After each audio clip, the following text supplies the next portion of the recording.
That's why. Hey!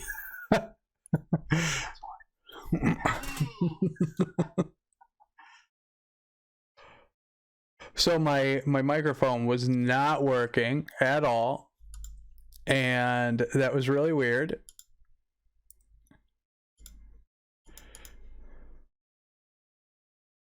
Hey, there's sound now. Hey, buddy, how are you? So for some reason, your messages are not showing up in the chat.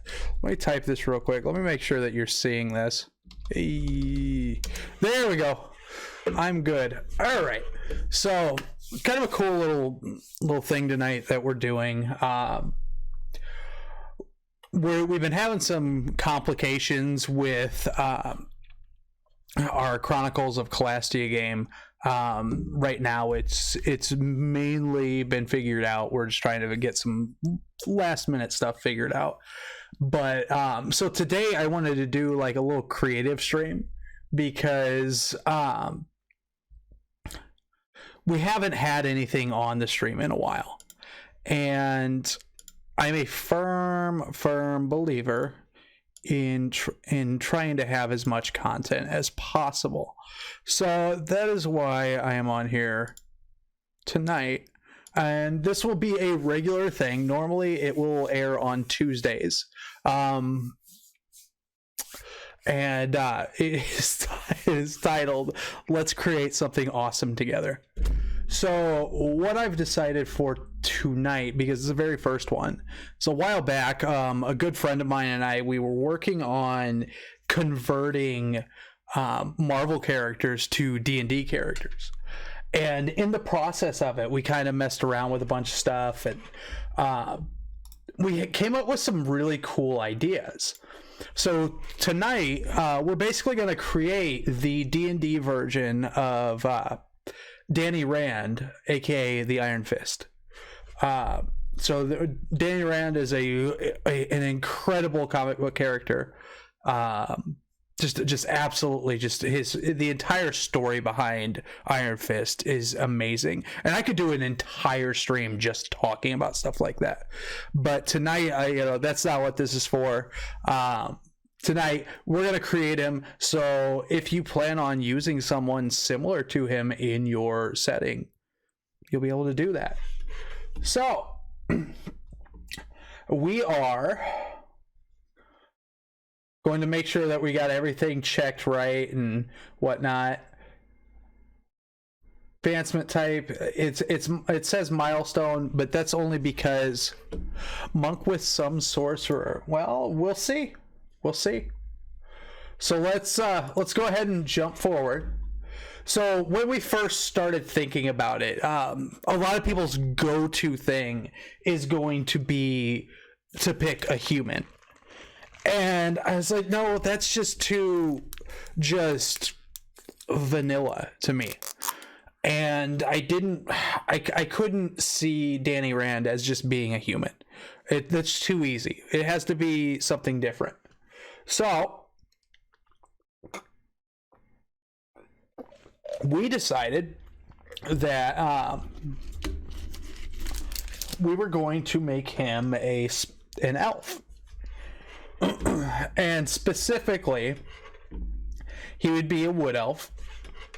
For that dexterity, for dark vision, keen senses, the trance ability. The trance is basically meditation.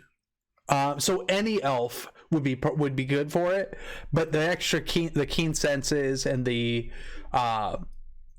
couple other things that you'll see later are kind of the defining like role for this build for Danny Rand. So we're going to go ahead and select choose race. So the whole reason why we chose an elf is because of a lot of Danny Rand's training as the Iron Fist. He trained at a monastery. He has a lot of stealth training, and elves are known to be very stealthy for the most part. There are a few out there that were just not stealthy at all, and we won't talk about them. But the trance ability, if you don't know about elves and it's like your first time tuning into something like this, you've never played D&D before, Dungeons and Dragons, elves basically don't need sleep. Basically, they meditate deeply, remaining semi-conscious for 4 hours a day. The common word for such meditation, and right there, the key words, meditation, right there. That's why an elf of any kind was perfect for this build. So the common word for such meditation is trance. While meditating, you can dream after a fashion. Such dreams are actually mental exercises. So the mental exercises part goes into what we're going to build towards here in a little bit as well. Mental exercises that have become reflexive through years of practice. Danny Rand had to train and train and train to become the Iron Fist, officially. After resting in this way, you gain the same benefit that a human does from 8 hours of sleep. It's freaking amazing. It's amazing. So, we're going to continue forward with that. So, what class works just perfect for that? I've had people suggest to me that Rogue would be perfect for it. I've had people suggest to me that there's different types of Ranger, that a standard fighter would be perfect. To me, the defining thing that's all Iron Fist, no matter which one it is, the one class that speaks volumes to me and just sticks out above everybody else is the Monk. Strength and dexterity saves, dexterity and wisdom, primary abilities.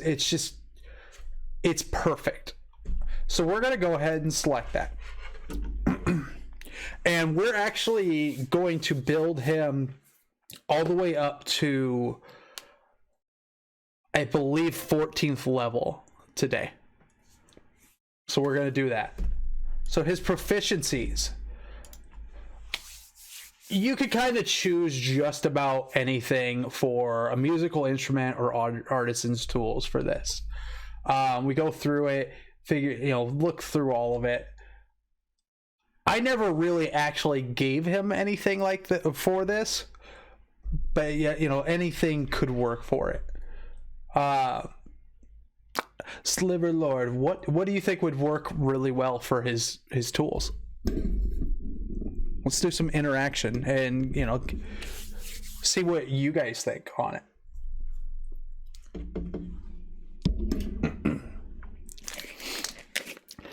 While I take a drink real quick.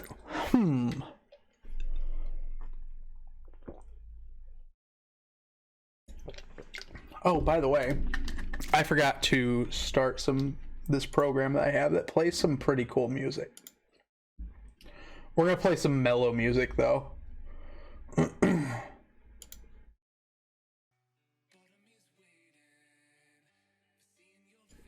Let me know if the music's too loud. Well, he's a billionaire, right? So, okay. What do you think? What are you thinking?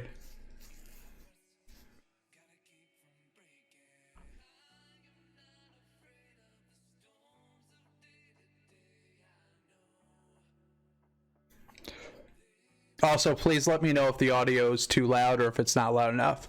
And has learned the carrying of the temple. Yeah.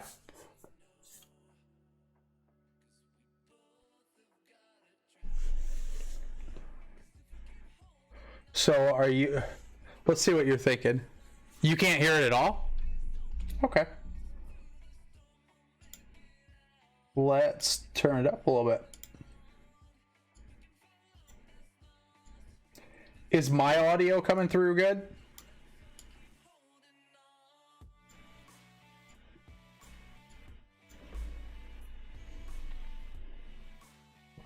Can you hear the music now?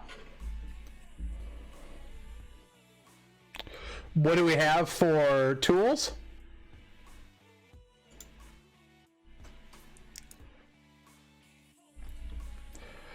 So the tools that you could choose from are alchemist supplies, bagpipes, which bagpipes would be musical instruments.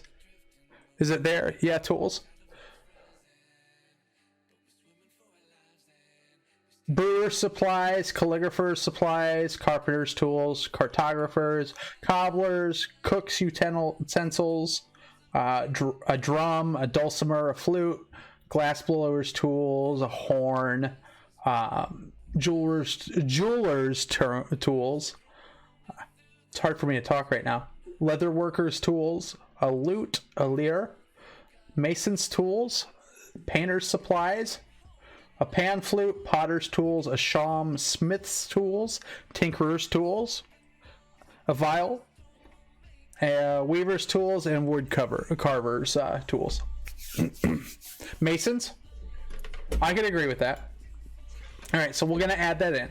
So for his monk skills, I'm pretty sure that everybody knows what ones I'm going to pick here amongst this list, because the list is acrobatics, athletics, history, insight, religion, and stealth. Excuse me. Oh, okay, I'm good. I almost sneezed really hard. So, all right, you get to choose 2 monk skills from this list. So what would we choose for that? What do you think?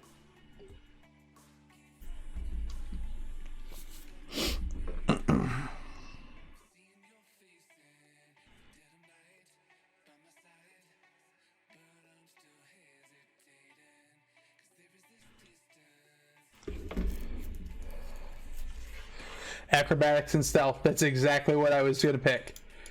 Perfect. All right.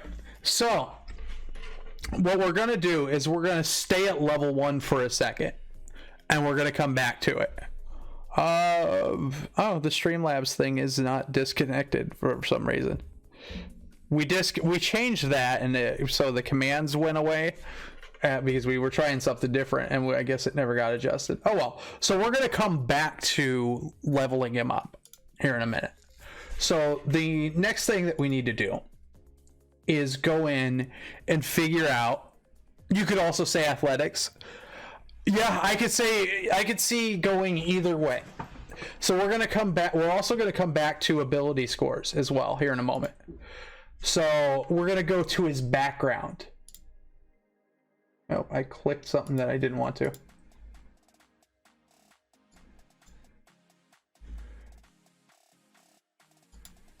All right, that's good. All right, so for background, you could choose one of 2 things with this, and they jump out almost immediately. You could go with Acolyte for this, or you could go with Noble. And I chose Noble when I started working on it. With that, you get skill proficiency in history and persuasion. You also get you get proficiency with a gaming set. The choices are a dice set, a dragon chess set, a playing card set, and 3 dragon ante set. I don't know about you, but dragon chess or 3 dragon ante works wonders for somebody that has a dragon on their chest.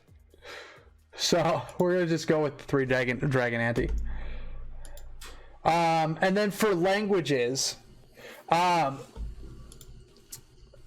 think with languages you could go several ways with this. So I decided that because of a couple of different things with him, I decided initially on Orc. He's going to be fighting a lot of different things. But yeah, Draconic was my next option on that. So he'll have the background feature position of privilege. Thanks to your noble birth, people are inclined to think the best of you. You are welcome in high society, and people assume you have the right to be wherever you are. The common folk make every effort to accommodate you and avoid your displeasure. And other people of high birth treat you as a member of the same social sphere. You can secure an audience with a local noble if you need to. And then characteristics, I usually don't mess around with those, mainly because a lot of DMs don't actually use them. So I tend to steer away from them. Character details, we could go in and do that. We could do his alignment. I'm going to say that there's certain iterations of Danny Rand that he's definitely lawful good. There's some that he's chaotic good, but he's never been neutral or evil at any time. I think the only one argument that you could say that he was somewhat neutral but not really, it would be the Avengers versus X-Men storyline. So I'm gonna go with lawful good for him. Faith, I'm not gonna put anything. It depends on what time you're talking about. Exactly, it really depends. So we're fresh creating him. We're gonna go with that. He's aristocratic. I mean, we're just gonna throw that up there. I'm not gonna mess with physical characteristics or anything like that, but we'll add. Actually, you know what? Let's add his height and weight and all that. We know several things about him.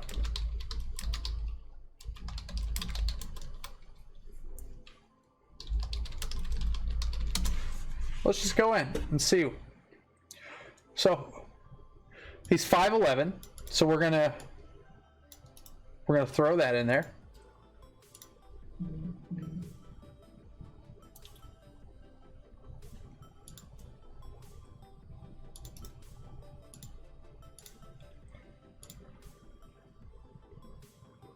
And only 175 pounds.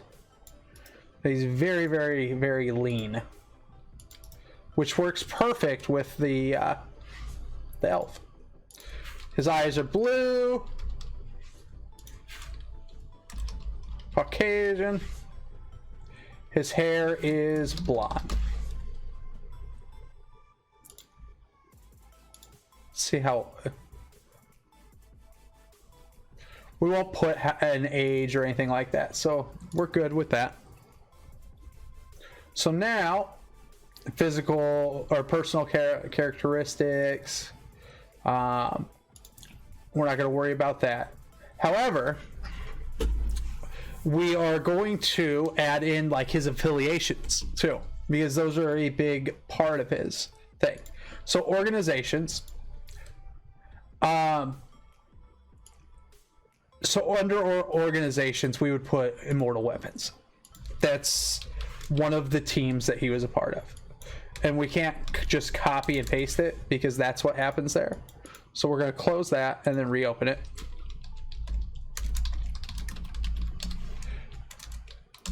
Then we're going to go Defenders. And then Heroes for Hire.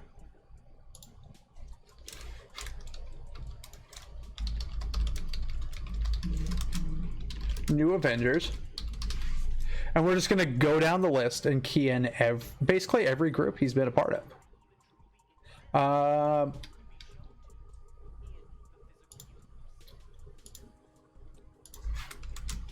Secret Avengers. Thunderbolts.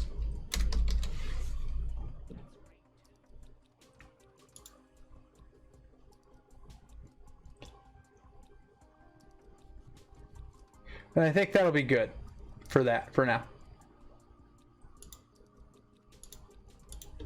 So allies. We're definitely going to put Luke Cage, #1 ally.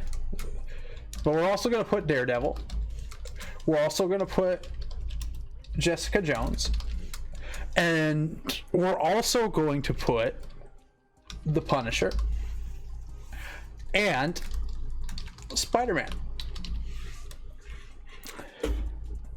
So those are some pretty key ones.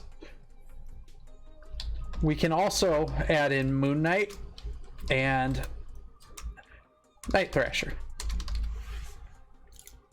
So those are some very, very distinctive allies for him.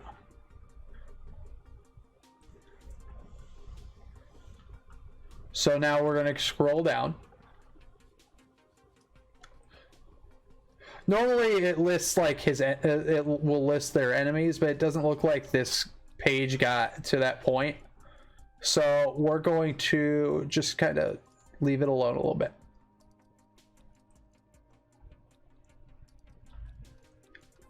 And I could go through all of this stuff. Oh my god. The story of Iron Fist is just one of my favorite stories. And I was very, very happy with the Netflix series of it. Like I liked it. I loved that it was brought to life. And while a lot of people didn't like it, it just made me happy. And that's all I cared about. So let's go back to our abilities. So we can handle ability scores a couple of different ways. We can do a standard array, we can manual, or we can point by. I like to roll my stats, but because this is a very, very straightforward character, we are, if I remember right, the Marvel Wiki has like a list of their stat. Okay. So basically, they have their own little power grid on here, their suggested power grid. So we are basically going to manual input everything. So his intelligence, aside from his fighting skills, is one of his highest stats. His strength is low. So for strength, he's not super slow, like by any means. He's calculated. So his, and I don't agree with the 2 speed. Like that seems weird. I would put that higher than a couple other things. But because of the fighting skills, we're basically going to use for his dexterity. So that's 6. We would make the 18, which will boost it with his racial modifier to a 20. He's durable, but he's not super durable. Like he's not, and it had him at a 3, which is at half of that. So we'll put that, his con at a 14. We'll put his intelligence at a 14 as well. And then for the rest of the stuff, I think for strength, we'll put it 14 con definitely. For strength, I'm thinking a 10 or a 12, because I don't want to give him no modifier, but also I can see where he won't have a modifier.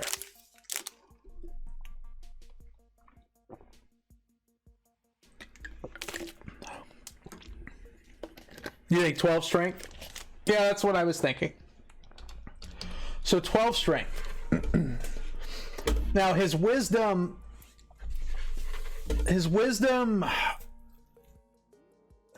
I'm kind of on the fence because he's smart, but he's also at different times naive. So intelligence doesn't always coincide with being wise.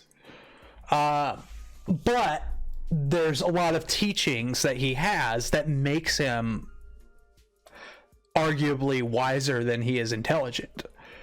And I think that depends. 14 or 15, but still in training at points. I can agree with that. He does have a bonus to wisdom. It's a +1, which would put him at the 15. And then clearly charisma is our dump stat, and the default dump stat for me is an 8.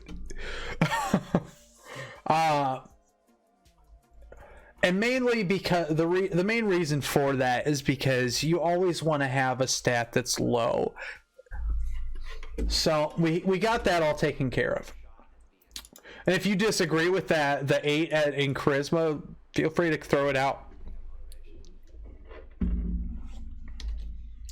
Check out the next song that we got on here.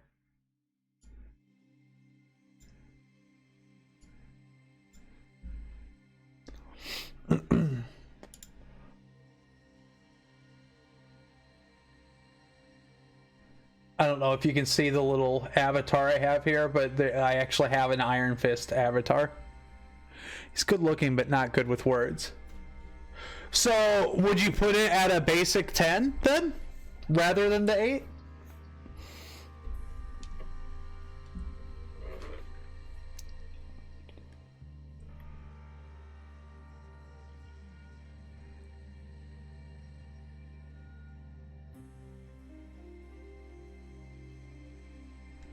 Yeah, you think so?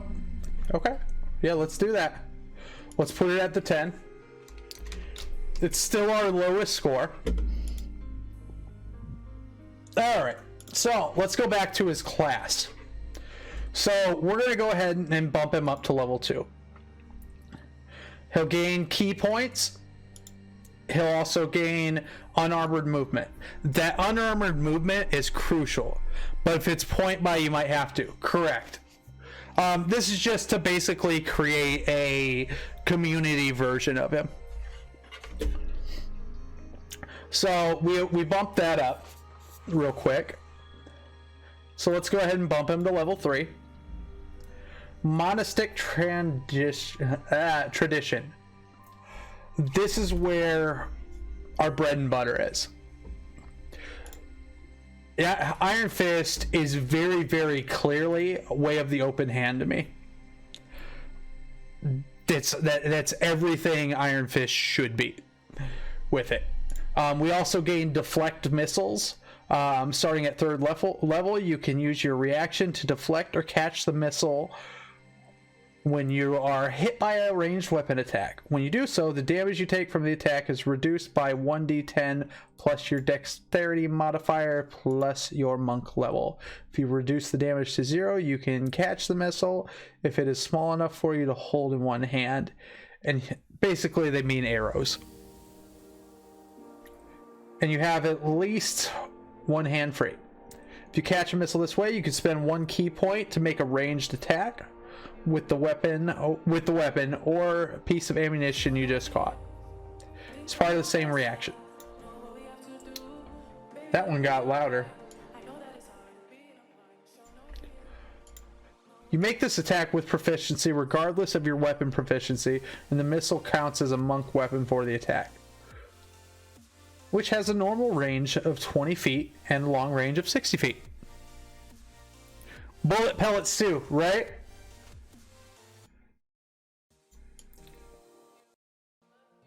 I turned down the volume on that. All right, so let's go ahead. We select his tradition. So we're going to go ahead and go to level him up to level 4.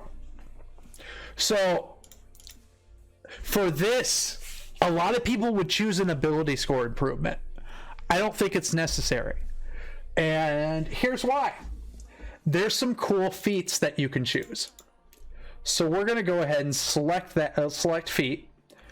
which, by the way, you gain slow fall. Beginning at 4th level, you can use your reaction when you fall to reduce any falling damage you take by an amount equal to 5 times your monk level. That's pretty useful. So, the feat we're going to select for this one is going to be Athlete. Increase your strength or dex score by 1 to a maximum of 20. When you're prone, standing up uses only 5 feet of your movement. Climbing doesn't cost you extra movement. You can make a running long jump or a running high jump after moving only 5 feet on foot rather than 10 feet. So because our dex score is at a 20, that's the max we can do for modifiers. So we're going to raise our strength score.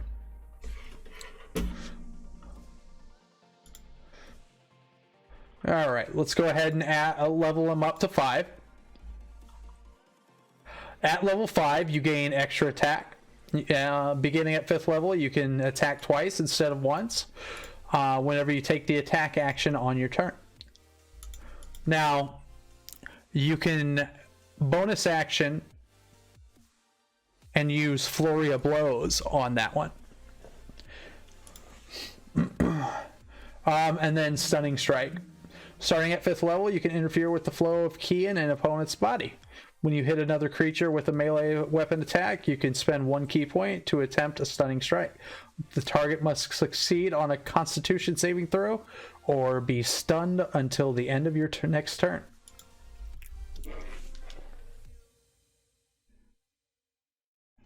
So those are very, very, very monk abilities. All right, so let's go ahead and bump him up to level 6. And I'm going to check something really fast. Okay. All right. So then right here we start getting really into our stuff with our Iron Fist. Wholeness of body. You gain the ability to heal yourself. When they revealed that Danny Rand had the ability to heal, it was one of the most surprising reveals that I had seen in a comic. And the reason why is because you just don't think of that from something like that type of character. So as an action, you can regain hit points equal to 3 times your monk level. You must finish a long rest before you can use this feature again. Key empowered strikes. This is where we start actually having our charged melee attacks that make us the Iron Fist. So starting at 6th level, your unarmed strikes count as magical for the purpose of overcoming resistance and immunity to non-magical attacks and damage. And then your unarmored movement gets boosted again. So up here, we gained this unarmored movement ability. Starting at 2nd level, your speed increases by 10 feet while you're not wearing armor or wielding a shield. Its bonus increases when you reach certain levels. So this is the next one. So the bonus speed increases to 15 feet while you're not wearing. All right, so let's go ahead and jump to level 7. Level 7, you gain evasion. At 7th level, your instinctive agility lets you dodge out of the way of certain area effects, such as a blue dragon's lightning breath. Gosh, that sounds very useful if you're fighting a dragon of any kind, or a fireball spell. When you're subjected to an effect that allows you to make a dexterity saving throw to take only half damage, you instead take no damage if you succeed on the saving throw and only half damage if you fail. Very useful. Stillness of mind. Starting at 7th level, you can use your action to end one effect on yourself that is causing you to be charmed or frightened. Super, super useful. All right. Level 8. So, again, we can choose between an ability score improvement or a feat. I opt every time when I do this build, no matter who I'm doing it for or what, why, I always make the choice to do a feat, and I go with healer. And it's mainly because we have that healing ability that we just were talking about with his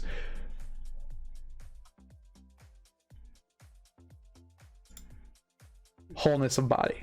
So why not make that useful for not just yourself, but your fellow party members. So let's go ahead and jump to level 9. Level 9, you just gain your unarmored movement improvement.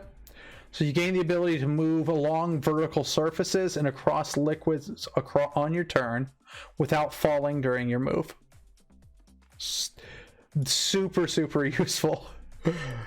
And if I'm being honest, I may play a monk here very soon because I had a shadow monk that I played in a campaign and I miss a lot of these monk abilities.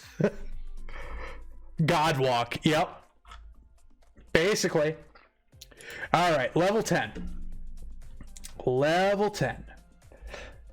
And we're just letting it do the hit points automatically, so right now we're at 73 hit points on 10d8. Pretty average. So level 10, you gain purity of body. At 10th level, your mastery of the ki flowing through you makes you immune to disease and poison. There was a certain point where that exact thing happened with Danny. I'm looking at the Wizard Blade Singer. Are you? Yeah, it's definitely a really cool subclass, I guess you would call it.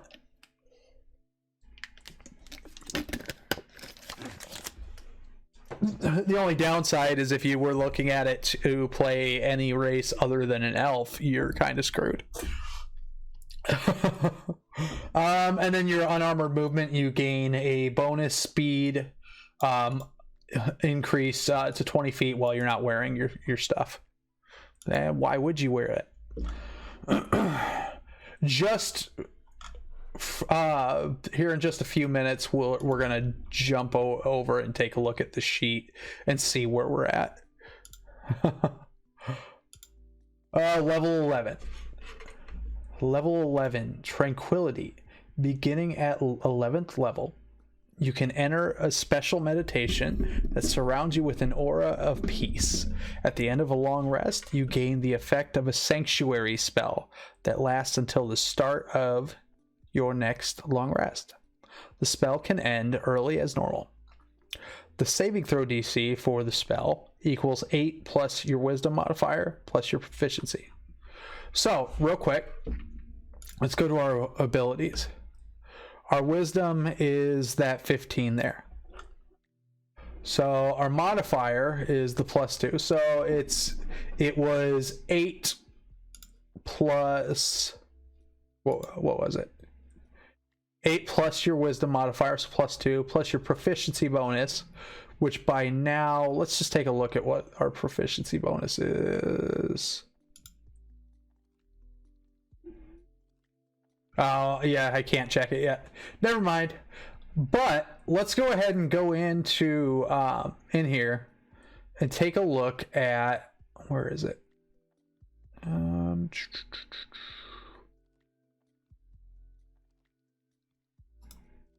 We're going to open the spells tab real quick. And we are going to search for Sanctuary. Because it's a spell that I know of, but a lot of people may not know about it.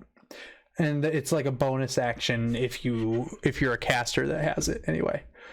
You ward a creature within range against attack until the spell ends. Any creature who targets the warded creature with an attack or a harmful spell must first make a wisdom saving throw. On a failed save, the creature must choose a new target or lose the attack or spell.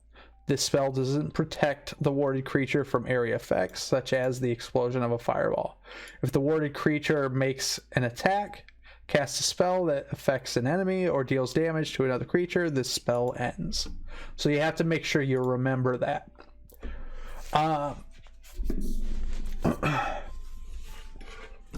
So our modifier is the +2 there. So we'll find out what that's going to be at the end. So just remind me to check on it. So 12th level. We have 2 more levels to go until we hit the level 14. So 12th level, another ability score improvement or feat. Gosh, I wonder what I'm gonna do here. Golly gee, I think I'm gonna go with a feat. So here's where you start getting into some interesting stuff. You could go with something like durable. Hardy and resilient, you gain the following benefits. Increase your con score by 1 to a maximum of 20. When you roll a hit dice to regain points, the minimum number of hit points you regain from the roll equals twice your constitution modifier, minimum of 2. So let's go back and take a look at our constitution. Our constitution gets bumped to a 15 for that. There's not much of a reason to do that. So we're not going to select that feat. So we could also choose something like alert. You gain a +5 bonus to initiative. You can't be surprised while you're conscious. Other creatures don't gain advantage on attack rolls against you as a result of being unseen by you. Hey, Sheriff, how are you? Hey, real quick, I'm going to do something now that you're here. Maybe. Will it let me?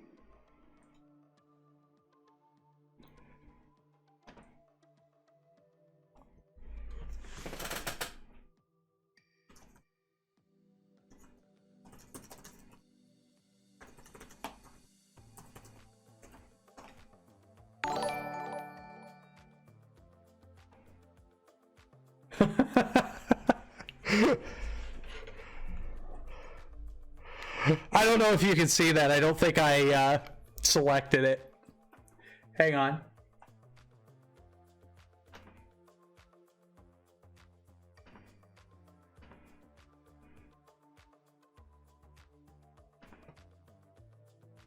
Are you able to see the message that's on there? Because if you're not, I'm just going to do this. I'll copy it.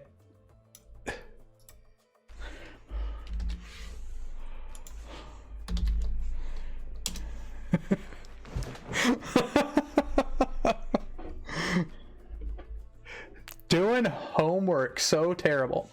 So let's remember the alert feat, because that's a great feat for that. There's also something like there's also keen mind. The image showed up but not the text. I'll have to go in and edit some stuff. So increase your intelligence score by 1 to a maximum of 20. You always know which way is north. You always know the number of hours left before the next sunrise or sunset. You can accurately recall anything you have seen or heard within the past month. So keen mind is another really good for the Iron Fist. A really good feat for the Iron Fist. And so that boosts our intelligence up, which it jumps our intelligence to a 15 as well. Ask viewers for emote ideas. They're the ones that get to use them. It's true. Sliver Lord, if you were to subscribe to us and in return we had We had some choices of emotes. What would you choose? What would you like? So Keen Mind is good, but bumping your ability score there isn't really necessary.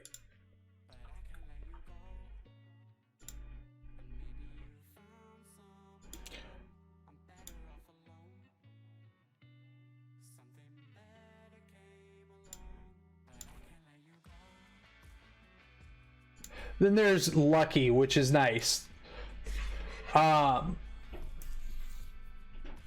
Lucky basically allows you to do some redos, essentially, which is, it's a good ability. There's also something called Mage Slayer. You're gonna be in the heat. I suggest the SWG D20. Not when you have a base 20 dex, right? So, Mage Slayer is great for a monk or any melee class. So, when a creature within 5 feet of you casts a spell, you can use your reaction to make a melee weapon attack against that creature. Now remember, a monk's fists are classified as weapons. They're classified as monk weapons. So you can still use your fist for that. You don't have to have something in your hand. Some DMs take that a little too literal. I would say that your fists are always a melee weapon, no matter what class you are. When you damage a creature that is concentrating on a spell, that creature has disadvantage on the saving throw it makes to maintain its concentration. You have advantage on saving throws against spells cast by creatures within 5 feet of you. So that's another really cool feat that you could throw in there as well. I always forget mobile.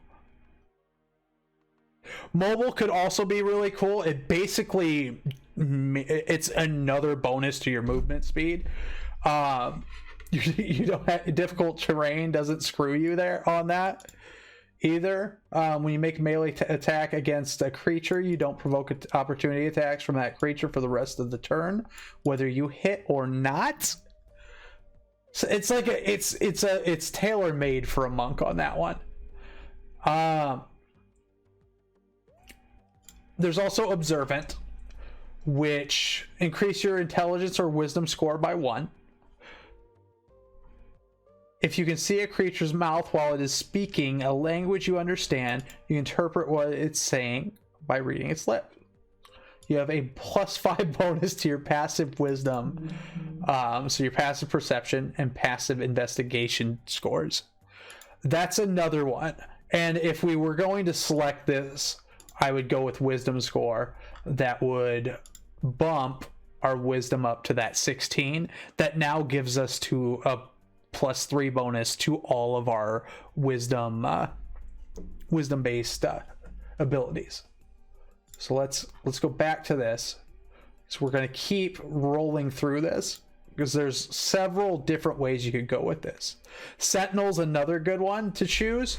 When you hit a creature with an attack of opportunity, the creature's speed becomes 0 for the rest of the turn. Creatures provoke opportunity attacks from you, even if they take the disengage action before leaving your reach. When a creature within 5 feet of you makes an attack against a target other than you, and that target doesn't have this feat, you can use your reaction to make a melee weapon attack against the attacking creature. So it kind of gets screwed. You kind of get screwed on it if the other person has Sentinel, but if they don't, you're basically saving them.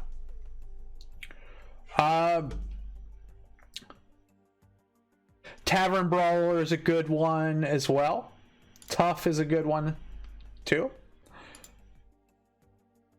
But what was it? I think Keen Mind was the one that I was going to go with. Let's take a look. Maybe not. because it only increases.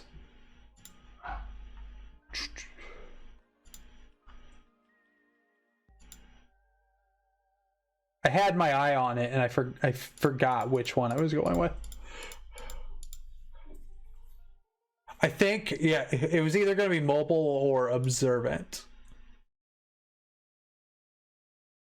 I think mobile definitely helps more for this build. Observant could be the alternative choice for that, but for this build, I'm going to go with mobile. So let's bump up to level 13.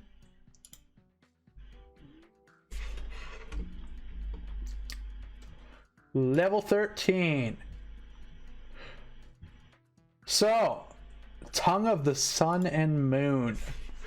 You learn to touch the key of other minds so that you understand all spoken languages.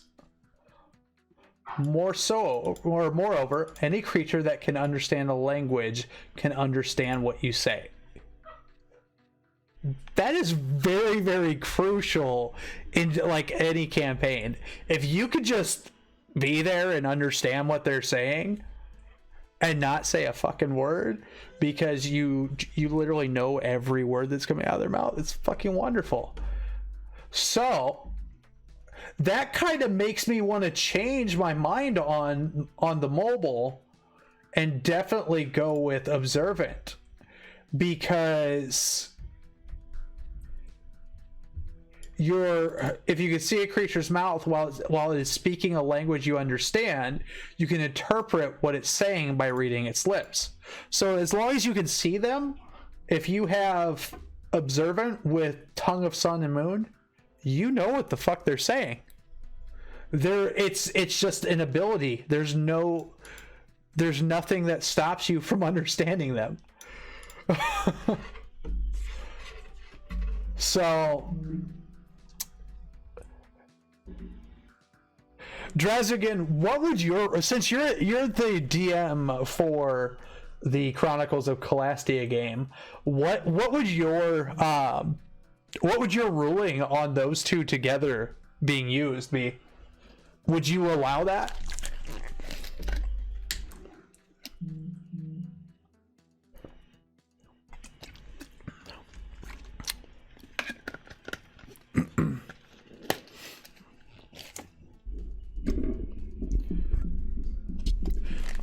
Sliverlord says he would.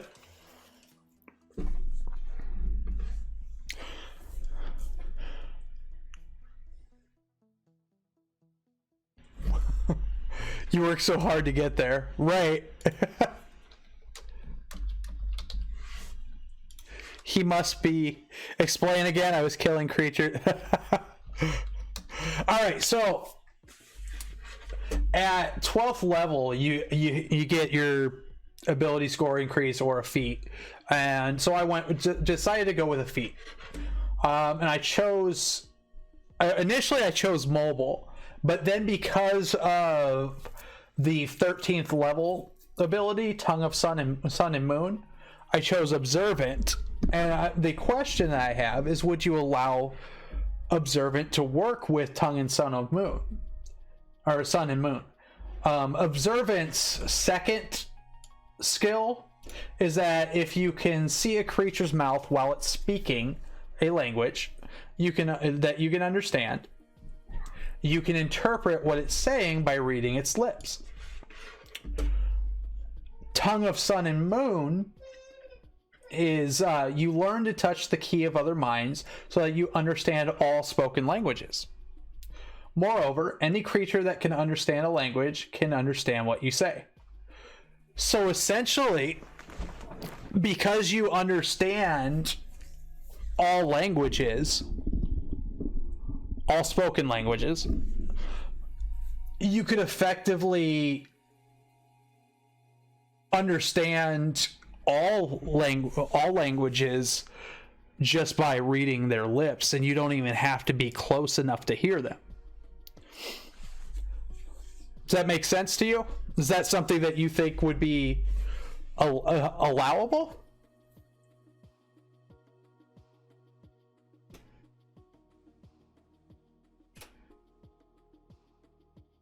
I'll be straightforward. When I worked on this, I only made him to level 10. So this stuff at 13th level, I didn't even look into yet. So yeah, it makes absolute sense to me. And it's like a perfect reason to take Observant at 12th level to prepare for this at 13th level. Or even take it early on, because like the feat that we took here was Athlete, which is fine. I would say taking Athlete at level 4 is a good idea. I would say taking Healer at 8th level is a good idea as well. So intelligence or wisdom, what are we boosting here? Let's take a look. So we're definitely going to boost our wisdom now.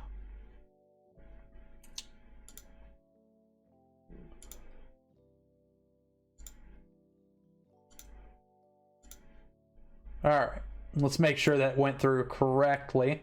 Yeah, there we go. So now we have that +3 modifier. Now, if the thing had like a lisp or had a stroke, it might make it difficult to read the lips clearly. I could agree with that. I could say that that's useful as well. All right, let's go back here. Last level that we're gonna do tonight before we go in and give him his equipment. Level 14. So you gain Diamond Soul. Your mastery of Ki grants you proficiency in all saving throw. Good roleplay mechanic, absolutely. Additionally, whenever you make a saving throw and fail, you can spend 1 key point to re-roll it and take the second result. Proficiency in all saving throws. All of them. All. It's so freaking incredible. Unarmored movement, it increases to 25 feet while you're not wearing armor or wielding a shield. Now, arguably, you could go back to 8th level, and if you don't like the idea of having Healer as a feat, you could go in and make Mobile your choice for that one, and you get another 10 feet. Then you gain, your difficult terrain doesn't cost you extra movement. Melee attack against a creature, you don't provoke opportunity attacks from that creature for the rest of the turn. It just says when you make a melee attack against the creature. It doesn't say you have to hit. So if you don't hit and you want to get the hell out of there, you can get the hell out of there. So yeah, it literally says whether you hit or not. So that's awesome. So I think we're going to change that 8th level feat to Mobile instead of Healer. So now that we've got all that taken care of, we've got our abilities. The strength was a 12. It got bumped to a 13 from... What did it get bumped to a 13 from? When you get surprised by your own build and don't remember what the hell did it. It's got to be one of the abilities. It was because of the athlete feat, because we can't we can't bump our dexterity. Words are difficult tonight. So then our dex is a 20 with a base of the 18. Your con's a 14. Intelligence 14. Your wisdom after your modifiers is a 16, and your charisma is a base of a 10.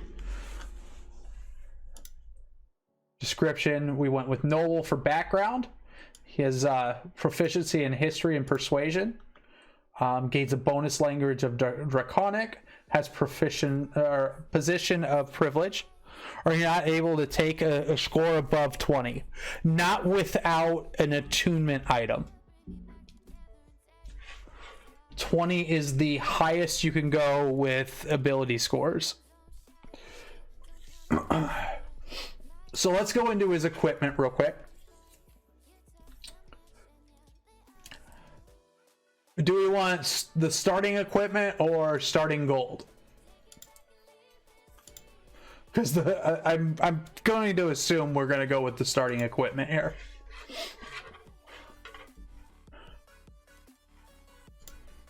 Any simple weapon works. You could go with a short bow, but I like to go with the quarterstaff. The explorer's pack. You also have 10 darts, a set of fine clothes, signet ring, a scroll of pedigree, a purse containing 25 GP, 25 gold. So there's that. Gonna be by artifacts or training manuals. Yeah, like artifacts, attunement items, stuff like that. All right. So actually, real quick, while everybody's here, we had a bunch of offline follows. So we're going to go in and we're going to thank these people for following us. Oh, That Girl Games. I think I need to fix the notification thing.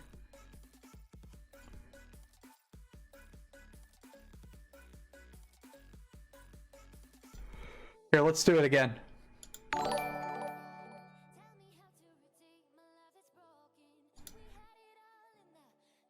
What's up? What's going on with that? That's weird.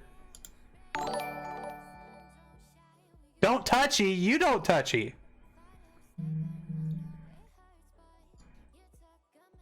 It's like it's hiding for some reason.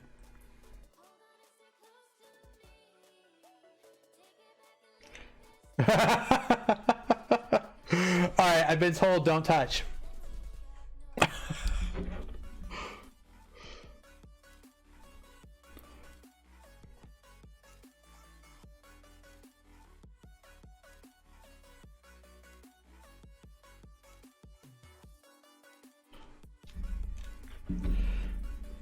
She's looking to figure out what's going on with it. Because all I did was move it from up there to down here.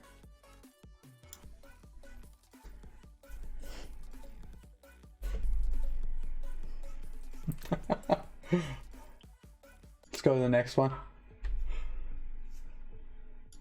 It's actually a pretty cool program I downloaded called Pretzel. Okay, somebody's gonna want this.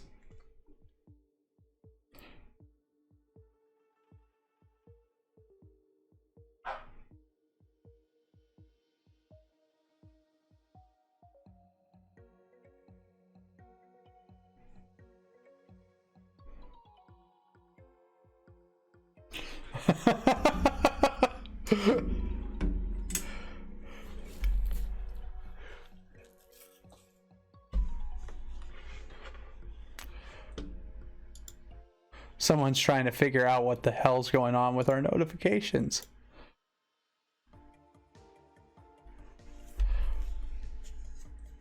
Hopefully they don't accidentally hit live over on their end. What did you do? The chat went away. Oh no!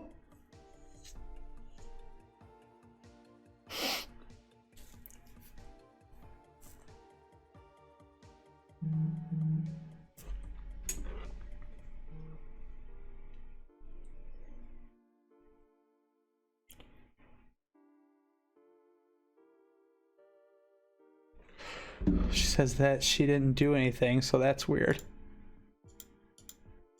Maybe it just went away for a second. Hi.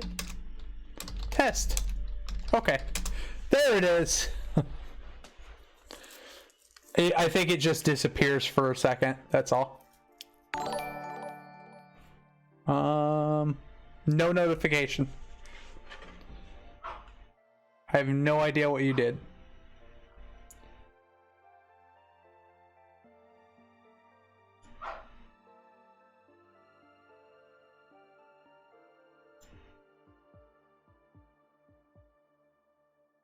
Just doing tests. Okay.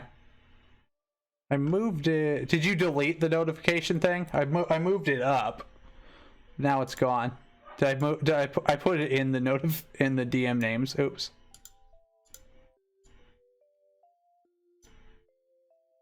No, stop.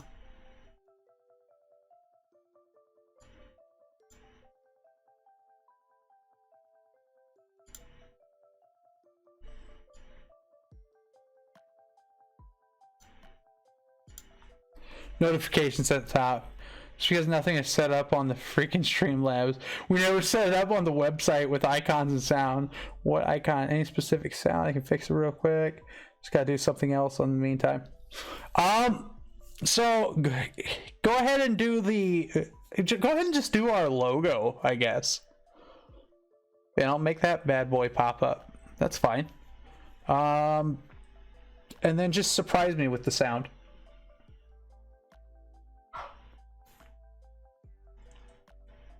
So in the meantime, I'm going to go over here with this. And we're going to continue with all this shit. So, where the fuck is our... We selected our equipment. Oh, I didn't hit add starting equipment. So let's do that.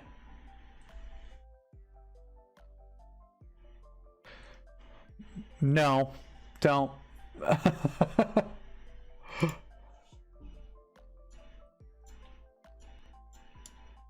Don't do something silly.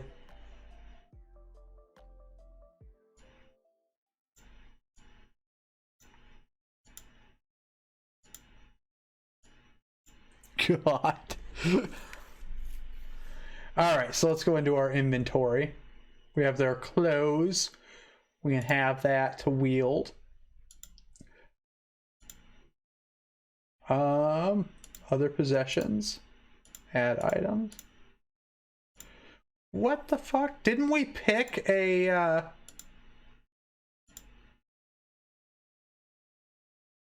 It just fucked us.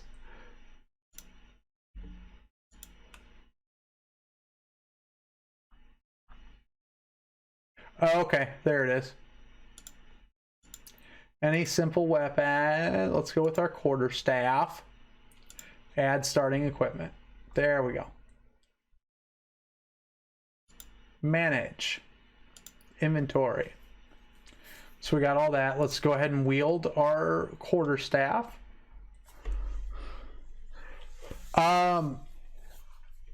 So there's several things that we can go in and add. We can add attunement items and stuff like that. Let's go with, we don't want an armor. Let's take a look at other gear. So nothing uncommon. So let's, what about a wondrous item? Boots of false tracks. Let's take a look at that. Only humanoids can wear them. While wearing them, you can choose to have them leave tracks like those of another kind of humanoid of your side. That's interesting.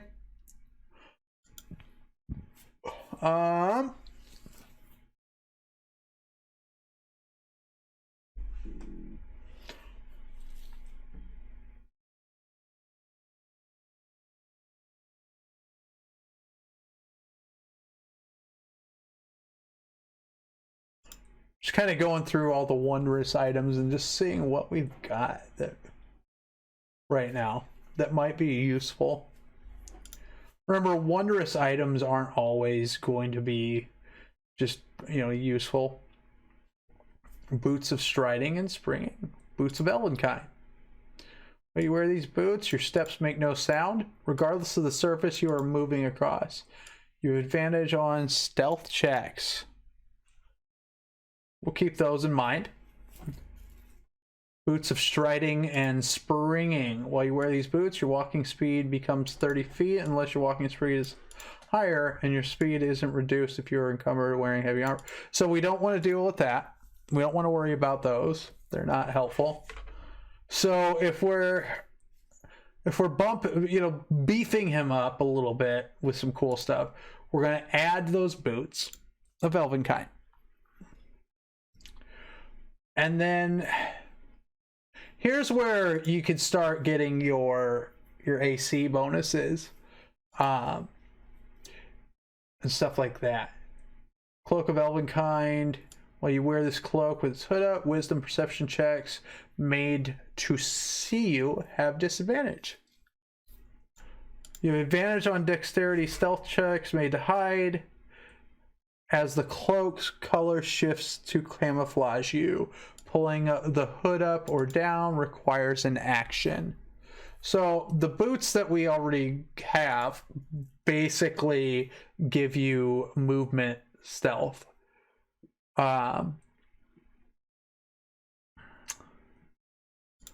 So you could basically add this in as well as an additional item to gain the disadvantage against perception checks for that. But we'll come back to that in a moment, because a cloak of protection could be useful as well. You gain a +1 bonus to AC and saving throws while you wear this cloak. So we're going to keep an eye on those two.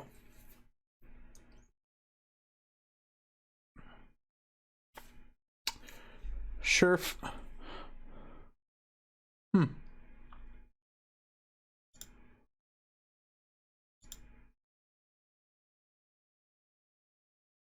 There's no sound.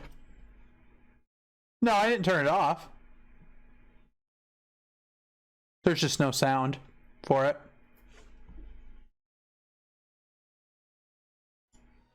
I turned it down. Sorry.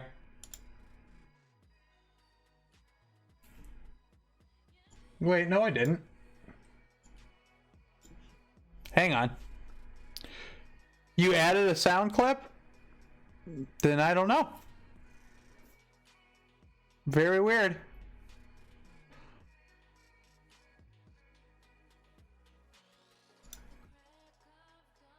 Very strange.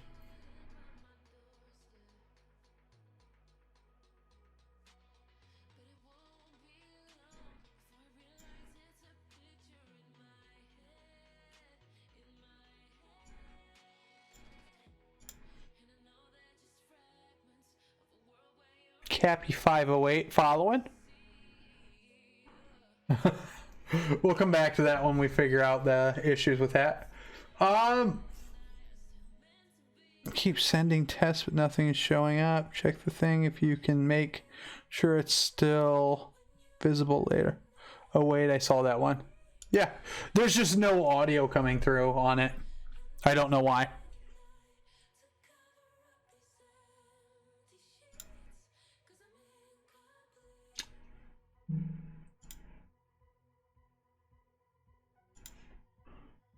Those are just random names, I think, from my tests. Not sure. No, they're not. Those are people that are actually followed.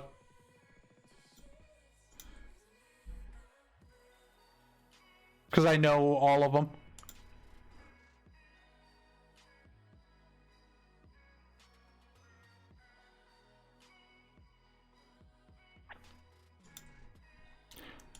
Yep, I know all of those people. So,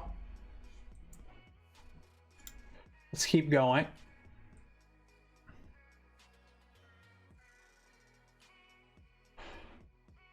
Gloves of missile snaring.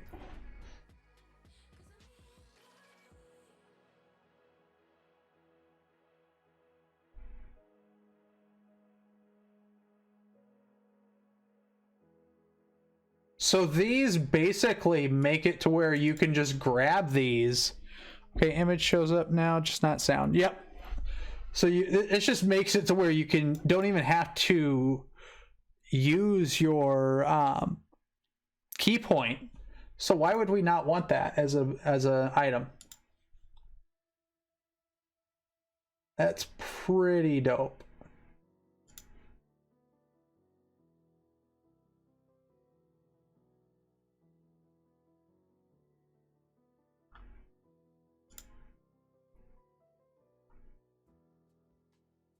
So let's keep scrolling through.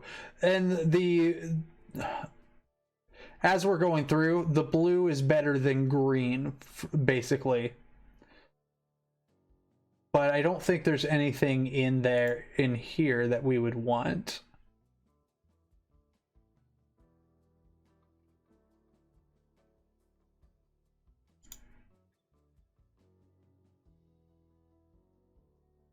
Good God. Helm of Teleportation.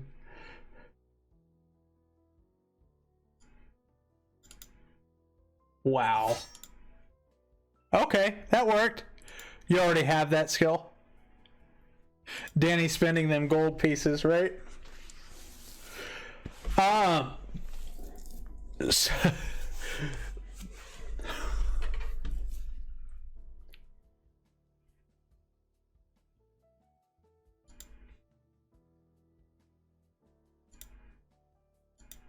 So I heard the audio a minute ago. Now I don't hear it with the alert.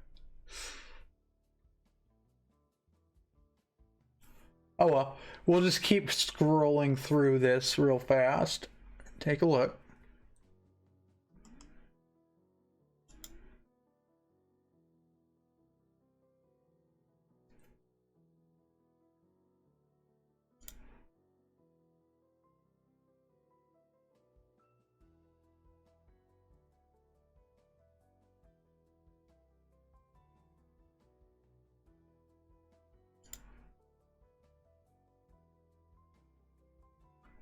I think the stuff that we have is actually perfect. We don't need anything else, if I'm being honest.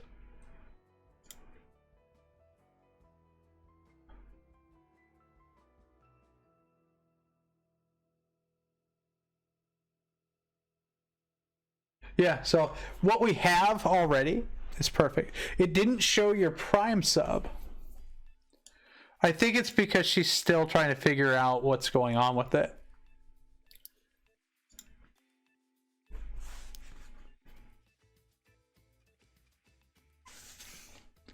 Yeah, that's definitely why it didn't.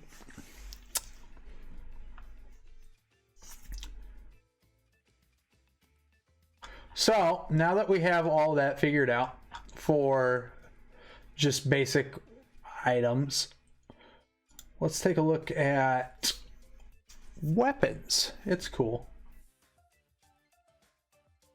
We don't really need a bunch of anything like major for a weapon, and the reason why is because let's get rid of the wondrous stuff first. Hello. The reason why is because we're not really trying to screw around with anything but our melee stuff. It'll be a quiet campfire sound every time someone follows so it doesn't get annoying. Listen, hang on. Okay, cool.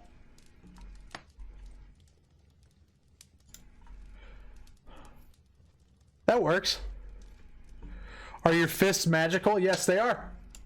So you don't really need a magical weapon. So the subscription one, okay, there it was. The subscription is a sword sound, basically. Yep, there it is. So we've got those taken care of. It's awesome that we were able to do that. So we could do like a +1 quarterstaff if we really wanted to. We could really throw in other stuff as well, but it's not necessary. So we're gonna go into our inventory and we're gonna go to use. We don't need anything else. Attunement. So we could go in and pick 2 more attunement items as well. But we've got our gloves of missile staring. So let's go ahead and go to what's next. I'm going to export the sheet because I want to save it. And then we're actually going to view the character sheet right here and see how we did, basically. Right? Anything to boost that fist power. You might have... I was doing dishes. We basically just kind of scrolled... Thanks, Sheriff. I appreciate it. We just kind of scrolled through that stuff. There wasn't really much. So, let's go through this. At 14th level, our ability scores are 13, 20, 14, 14, 16, and 10. With a +1 to strength, +5 to dex, +2 to con, +2 to intelligence, +3 to wisdom, and just a straight 0 for charisma. Our proficiency bonus is +5. Our initiative is +5 as well. We have advantage against being charmed, and magic can't put you to sleep. And we have proficiency in all saving throws. Our passive perception is a 23. Ian,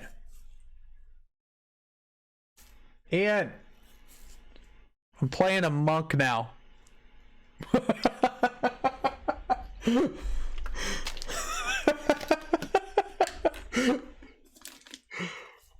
Oh gosh, you need a 24 to hit to see that. He said, "Come again." Passive perception on a 14th level monk is 23.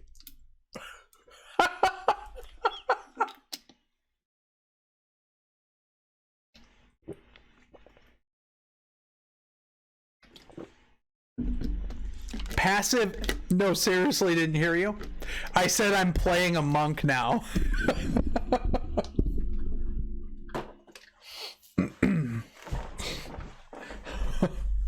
In campaign 2 for the Scarred Lands game, I might play a monk if we're changing characters for that. So passive investigation is 17. Passive wisdom or insight for that one is 13. We have dark vision out to 60 feet as well.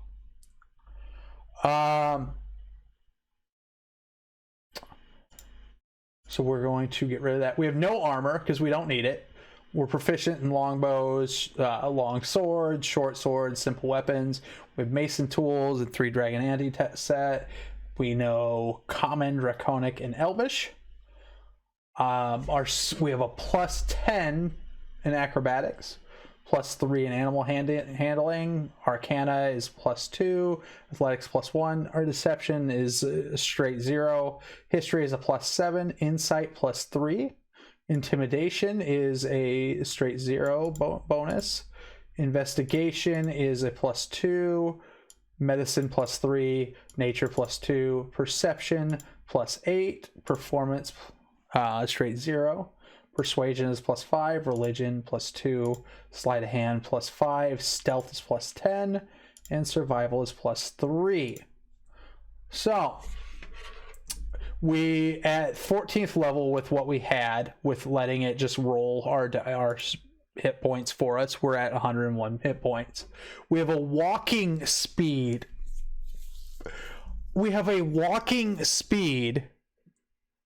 So I don't see anything about the guns. Where's the iron guns? We have a walking speed of 70 feet. 70. Our armor class is 18. For our actions, so attacks per action, we have 2. We have our ranged weapon darts. We have a quarterstaff if we choose to use it, which is equal to our unarmed strike as well, if we want to use that. However, why would you want to? We have our stillness of mind, our unarmed strike, our wholeness of body. Once per long rest, as an action, you can regain 42 points. Hit points. I guess that's the next 6 levels. Flurry of blows by expending key points. as a bonus action. Patient defense, we can take the dodge action as a bonus action on our turn. Step of the wind to dash or disengage. Deflect missiles, which we don't even need that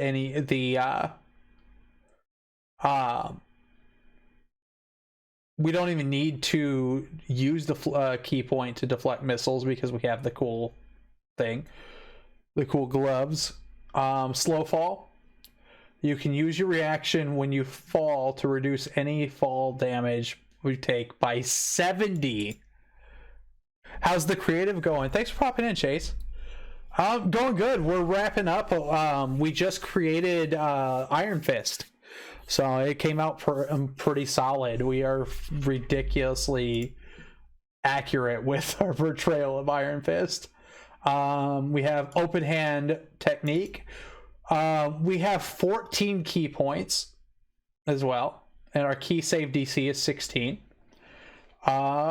Stunning strike. And then we have tranquility, which allows us to use that sanctuary spell until the start of our next long rest. So this just breaks down everything, all of our bonus actions that we can do, our reactions that we can do, basically our limited use stuff. So that's all there as well. Where is it?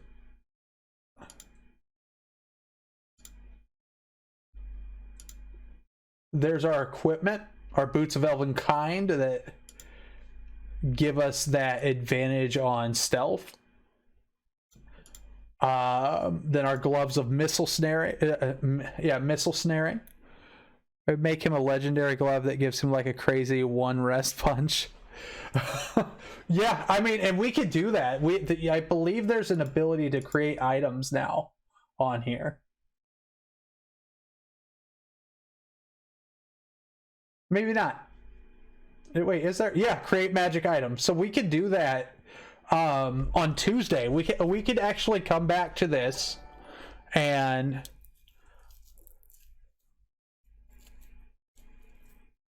this is a test donation. I looked at that and I was like, who's John and why are they donating $71? That's cool. It was a test donation. But next week we can come back to this and yeah, let's do it. Yeah, make that, and then we'll start on creating on Tuesday Danny Rand's number one partner, the Mr. Luke Cage. So we're gonna create this badass motherfucker on next Tuesday. So I think that's gonna do it for this stream, unless anybody has any questions. Bamf. Yeah, Bamf. He's a badass motherfucker. Unless somebody has questions, then we can definitely go into that. We went a bit longer than I anticipated, but I would say that this was definitely, a good addition to the channel. And I definitely look forward to doing more stuff like this every Tuesday. This will be a weekly thing on here, and some of the things that we're going to have coming up won't just be something like this where I'm creating a D&D character.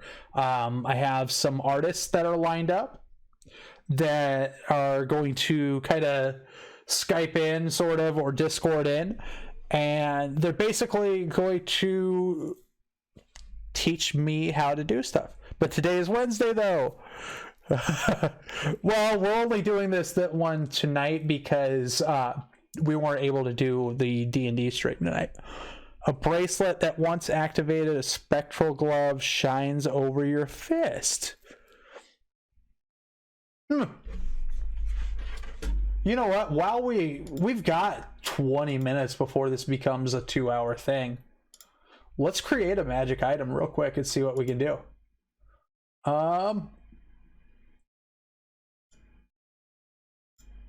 Wondrous item. We won't use a template. We'll just create from scratch.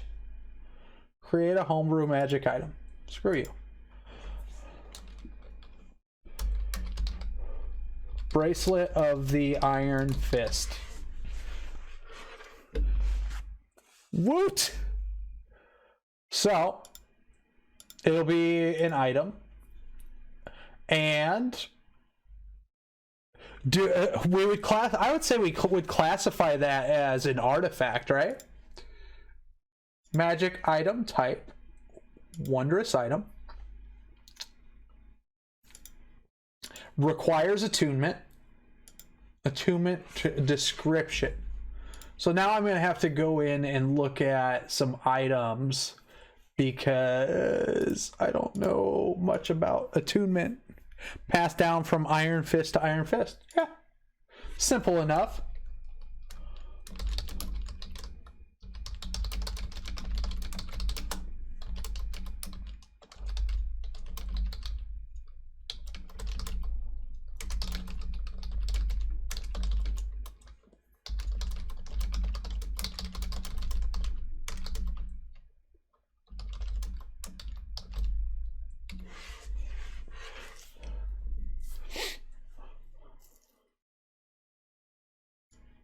So we'll put that under the standard description. So what should we put in for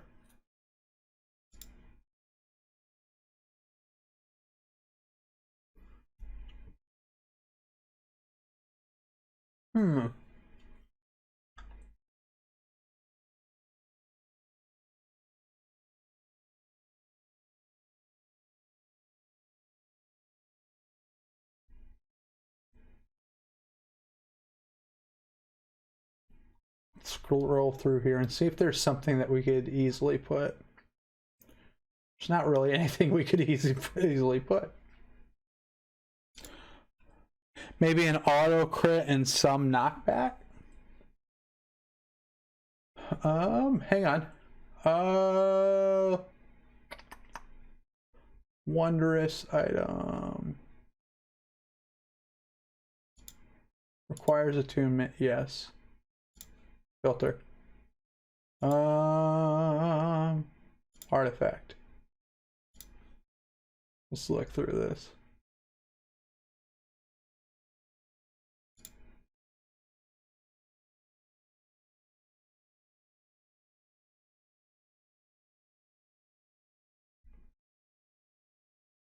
Let's go back one. Or I can use a reaction to block a ranged attack from any damage.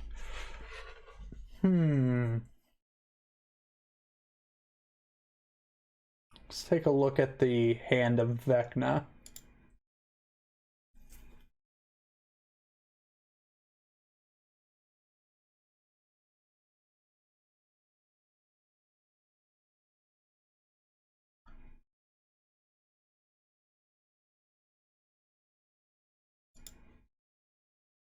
This might take a little bit longer than I thought to do this. Because there's all of this shit down here. Iron Fist Punch. Wow, 744 viewers. Golly. I'm glad we could host ourselves for that many.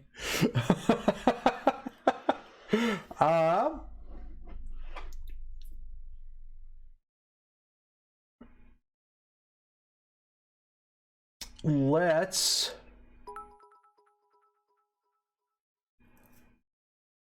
yeah, I know. We can think of some ideas and post in the comments.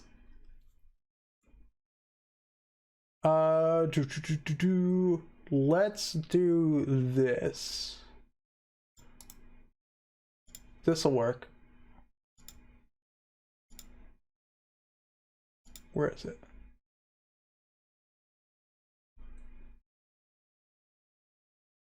Magic item name. Okay, so that's why that goes there. All right, so the description is this, basically. So let me go in and do this real quick.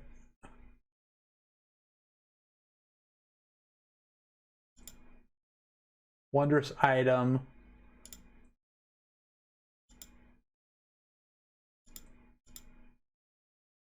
That's the part that we're looking at. Okay. That's what goes up here. Wondrous item requires attunement.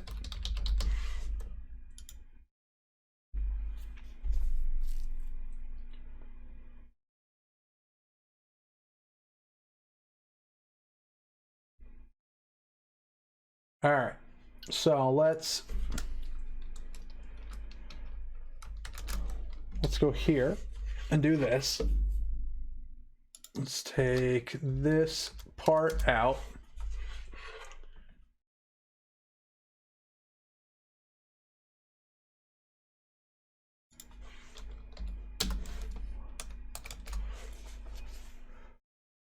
And I mean, we're just, because we're going to be the ones using this, there's going to be abilities that it gains as well.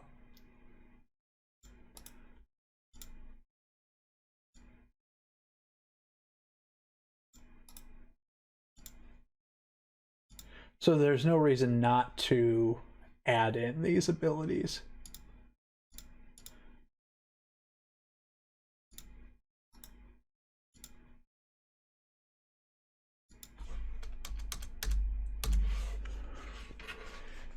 You could give it the damage of a dragon's claw attack. Yeah. We could definitely do that. 1 second. Bold. And let's go here.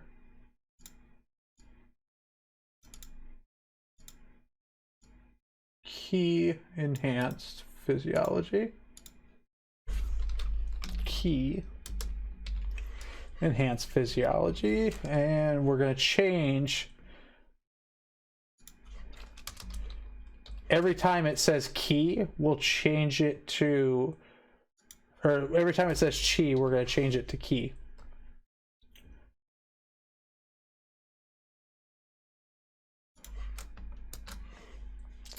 All right.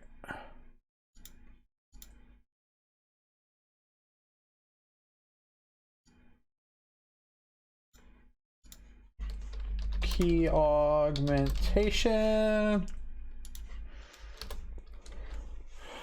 All right. Mystical key to act. So once per long rest,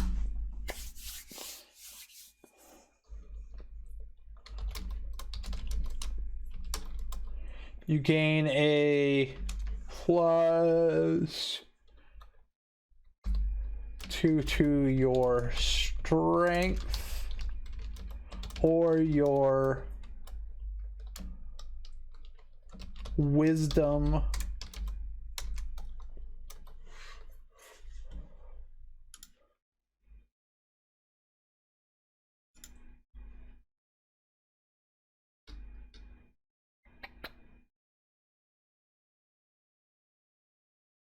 Let me 1 second. I'm trying to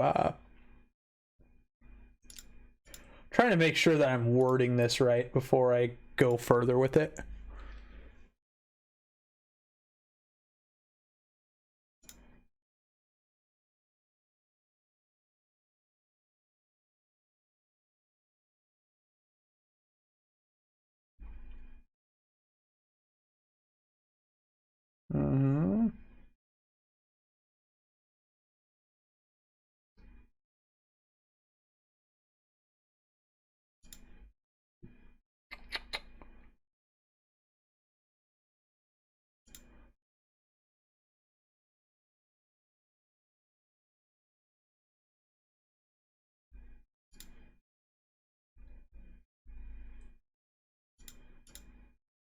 Let's go. Let's just go to legendary real quick.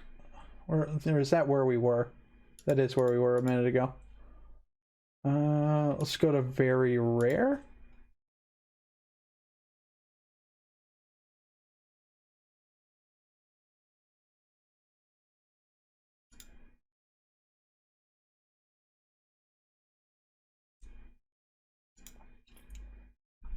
Three. Nope, that's not what we want. Let's go to rare. We might even have to go to uncommon. Nope, belt of dwarven kind. This will tell us how I need to word it.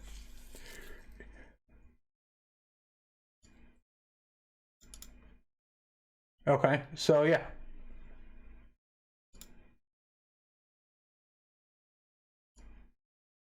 Let's change this.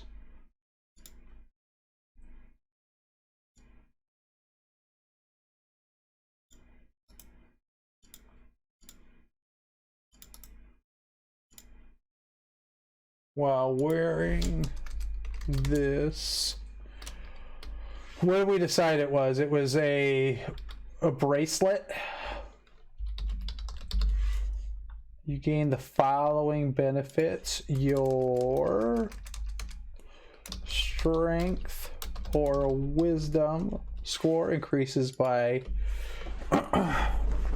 Here we go.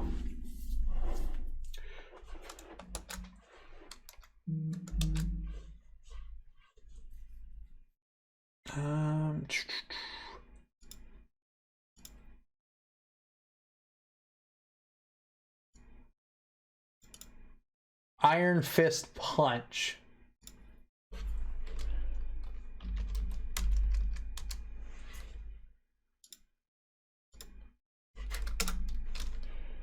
You gain Iron Fist Punch.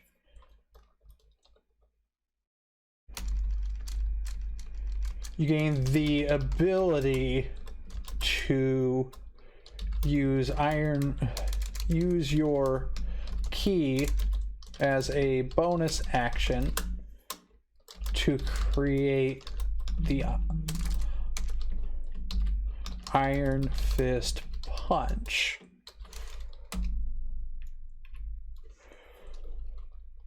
Okay, so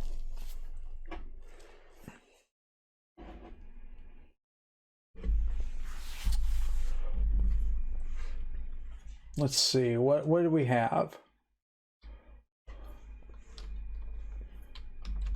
Once per long rest, you can use your attack action to auto-magically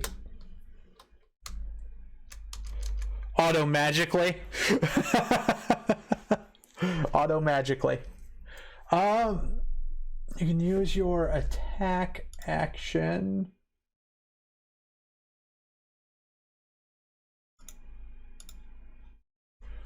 to, I don't want to say auto crit, because what is our hey, that's cool.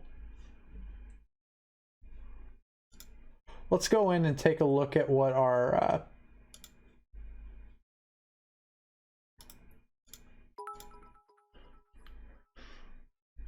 cool.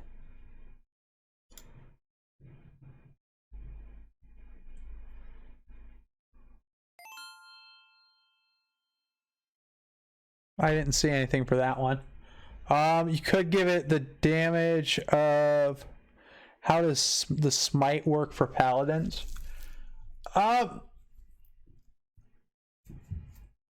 It's kind of hard to explain without going into it.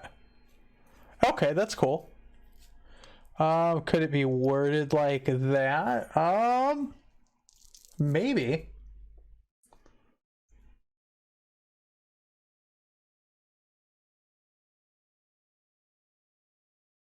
Because our attack bonus to hit is a +10 already.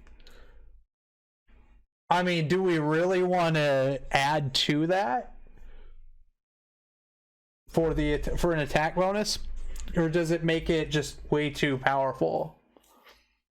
I mean, he is super fucking strong. You can use a standard action to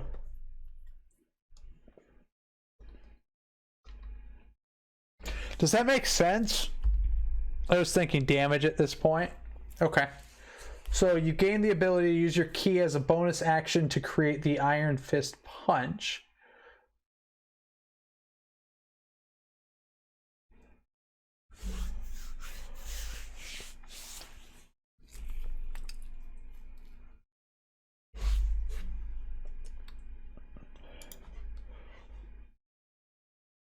You can use your standard action to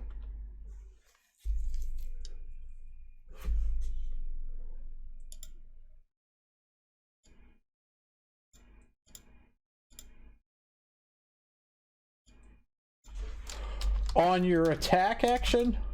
Is that better wording?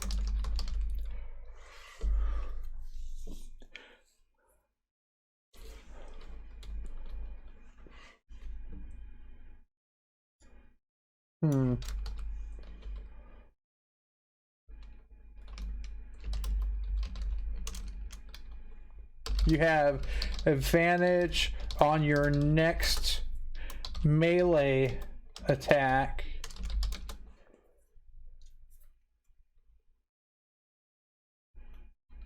for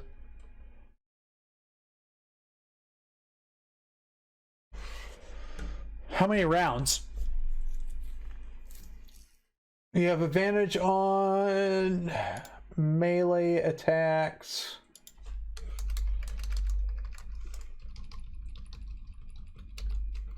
for 2 times your wisdom modifier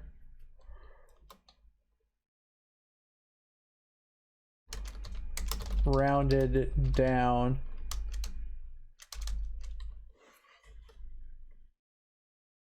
for a number of rounds equal to 2 times your, what's the damage of an adult?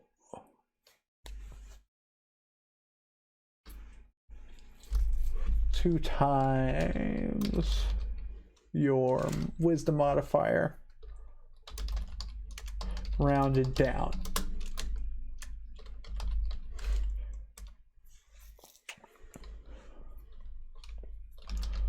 Your damage is that of equal to a melee attack made from an adult black dragon claw attack.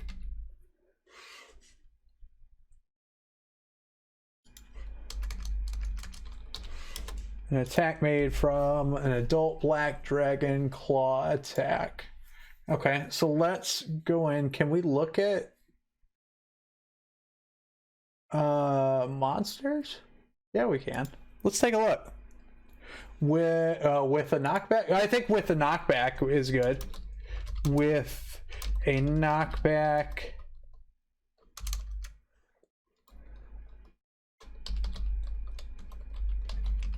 equal to 3 times your dexterity modifier rounded down.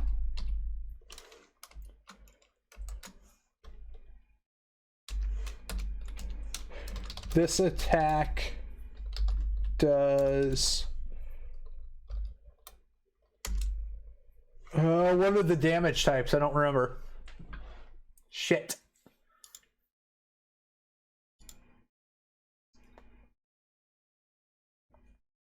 dragon. Adult black dragon, right there. What does the claw attack do? 2d6 plus 6. So maybe that's not enough.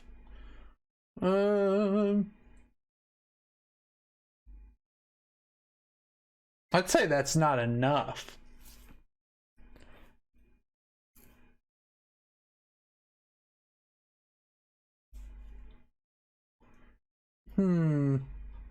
Well, Sonic would be like thunder damage.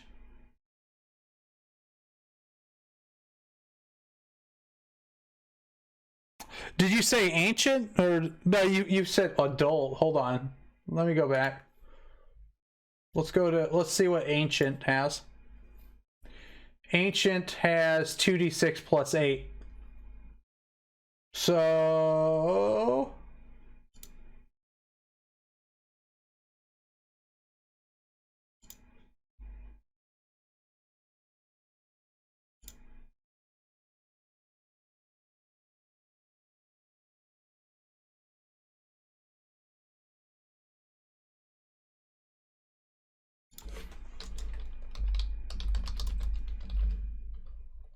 damage types. Let's just search it. Since I can't remember off the top of my freaking head the damage types. So acid, bludgeoning, cold, fire, force, lightning, necrotic, piercing, psychic, radiant damage is what I was thinking. So I'd say radiant damage is good for that.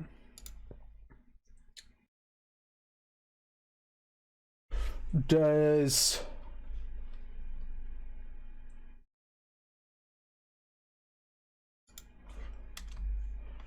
your damage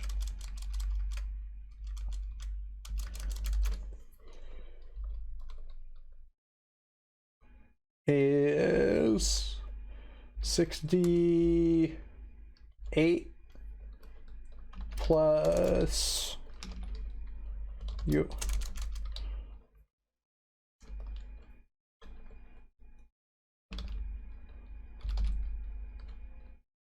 Plus dex. That'll work. So this attack does an additional... let's look at smite. Smitey smite. All smells. An additional... So 5d10 for banishing. Let's see. Blinding does an extra 3d8 radiant. Branding does 2d6. Searing does 1d6, but it goes up if you cast it higher. Staggering does 4d6. Thunderous does 2d6. Wrathful does 1d6. So let's bring it on par with Banishing Smite and say that it does an additional 3d10 of force damage as well. 3d10 of force damage. Dex.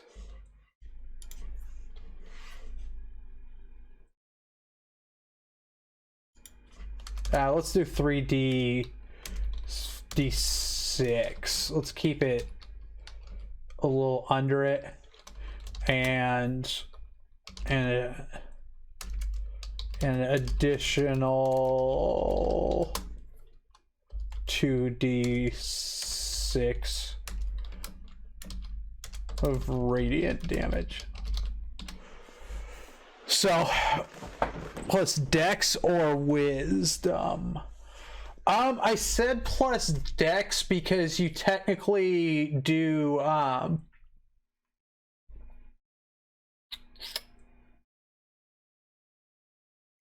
suppose it would have to be wisdom, right?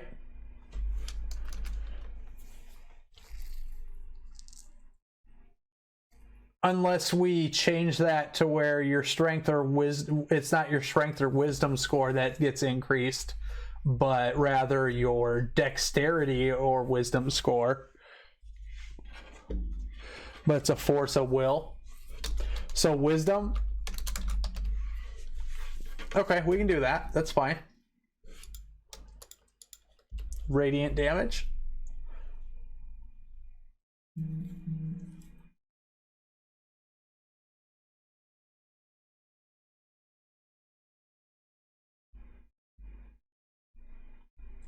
So, and this is just like the description. So we're going to create it right now. And then, so what we did was we just basically laid the groundwork for what we wanted for it, which will, on Tuesday, we'll continue with that, with this. Yeah. So this was definitely interesting and super fun. I enjoyed it. We will continue with creating the bracelet of the Iron Fist on Tuesday. And then we'll get started on creating Luke Cage. So thank you everybody for tuning in. It is always greatly appreciated. Sliver Lord, thank you for that sub with your Amazon Prime. That's greatly appreciated as well. So we'll see you guys next Tuesday for the next episode of Let's Create Something Awesome Together. I forgot the name of my own show. So thank you guys for once again for tuning in. That's awesome. Thanks, Chase, for popping in. We'll see you Tuesday, and then we'll see you hopefully on Wednesday for the return of Chronicles of Calastia. Everybody have a great night. Stay safe. Stay healthy. We'll see you next week. Peace.